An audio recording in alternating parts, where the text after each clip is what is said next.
round this large number to the nearest tenth. So this is our number. Of course, none of these really matter.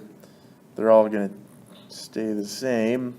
It's possible the ones position could change in this, but that would only be if the tenth place was a 9, so we're going to include that 3.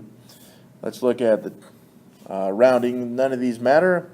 All that matters is this 8 and how it affects this 8 right here. In the 10th position, 0.88 is closer to 0.9 than it is 0.8. So this is going to be 0.9.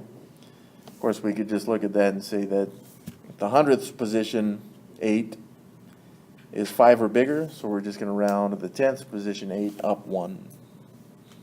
Which again is because it's closer to 0.9 than it is 0.8. So that right there is the answer for this one. Of course, on the test they may say the thousandths or 10 thousandths, but the concept is still the same.